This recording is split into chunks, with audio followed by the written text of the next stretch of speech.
آخر وہ کون لوگ ہیں جن کے اوپر اللہ تعالیٰ کی نعمتیں ہیں؟ اس ویڈیو میں ہم جانیں گے۔ سورہ بقرہ آیت نمبر 157 ہم پڑھتے ہیں۔ بسم اللہ الرحمن الرحیم۔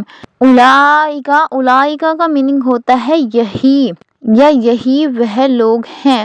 علیہم، اولا کا میننگ ہوتا ہے پر، ہم ان پر، علیہم ان پر یا جن پر، صلواتن نوازشیں ہیں یا عنایتیں ہیں، من سے، ربہم ان کے رب کی طرف سے۔ رب کا میننگ ہوتا ہے پالنے والا، مربی نگہبان، جتنا ضرورت ہے اتنا دینے والا، ہم ان کے، ربہم ان کے رب کی طرف سے، ورحمتن واو کا میننگ ہوتا ہے اور، حالانکہ قسم ہے، ورحمہ رحمت کا میننگ ہوتا ہے رحمت، ورحمتن اور رحمت ہے، اولئکا یہی لوگ ہیں، ہم وہی، مہتدون جو ہدایت پانے والے ہیں۔ یہی وہ لوگ ہیں جن کے اوپر اللہ تعالیٰ کی نوازشیں ہیں یا رحمتیں ہیں، اور یہی وہ لوگ ہیں جو ہدایت پانے والے ہیں یا ہدایت یافتہ ہیں۔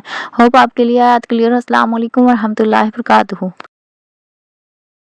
آخر کیوں اللہ تعالیٰ نے صفا اور مروہ پہاڑ کے چکر لگانے کے لیے کہا ہے؟ سورہ بقرہ آیت نمبر 158 میں آج ہم یہ پڑھیں گے۔ بسم اللہ الرحمن الرحیم۔ انا کا میننگ ہوتا ہے بے شک، الصفا صفا پہاڑی کا نام ہے، المروہ وہ بھی پہاڑی کا نام ہے جس میں حج کے دوران چکر لگائے جاتے ہیں، من سے شعائر نشانیات میں سے، لفظ اللہ کا میننگ اللہ، تو ان الصفا والمروہ من الشعائر اللہ، بے شک اللہ تعالیٰ کی نشانیوں میں سے ہے صفا اور مروہ۔ فمن پس جو کوئی الحج حج کرے، حج کا میننگ حج ہوتا ہے، مضاف سے ماضی ہے، یہاں جیم 2 بار آیا ہے، اس کو ایک کر دیا گیا ہے اور تشدید لگا دی گئی ہے۔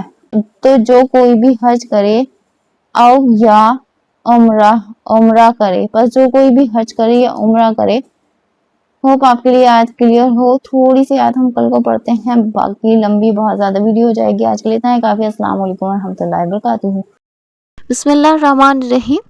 اور بے شک صفا اور مروہ پہاڑی اللہ تعالیٰ کی نشانیوں میں سے ہی ہے، حج یا عمرہ کے دوران ان دونوں کا چکر لگانا کوئی گناہ نہیں ہے۔ اگر کوئی انسان نیکی کرتا ہے تو اس کو اللہ تعالیٰ خوب جانتا ہے۔ صفا اور مروہ وہ پہاڑیاں ہیں جب حاجرہ علیہ السلام اسماعیل علیہ السلام کے لیے پانی ڈھونڈتی ہوئی پھر رہی تھی ادھر سے ادھر، تو تب حاجرہ علیہ السلام نے صفا اور مروہ پہاڑی کے چکر لگائے تھے، اور اللہ تعالیٰ نے تا عمر کے لیے ہی صفا اور مروہ کے چکر لگانا مینڈیٹری کر دیا ہے۔ حج کے دوران ضرور لگائے جاتے ہیں آف چکر۔ ایک ایسی عورت جو اپنے بچے کو بچانے کے لیے پانی کی تلاش میں ادھر ادھر پھر رہی تھی، اور پھر جبرائیل علیہ السلام کے حکم سے، کچھ لوگ یہ کہتے ہیں، کچھ مفسرین یہ کہتے ہیں کہ جبرائیل علیہ السلام نے اپنا پنکھ مارا تھا یا پر مارا تھا زمین پر، تب پانی نکلا تھا جہاں اسماعیل علیہ السلام کا پیر تھا۔ اسماعیل علیہ السلام کے پیر سے ہی نکلا تھا زمزم۔ زمزم کا میننگ ہوتا ہے رک جا رک جا رک جا یا تھم جا۔ اگر حاجرہ علیہ السلام اس پانی کو زمزم نہ کہتی تو ساری دنیا میں آج پانی ہی پانی ہوتا۔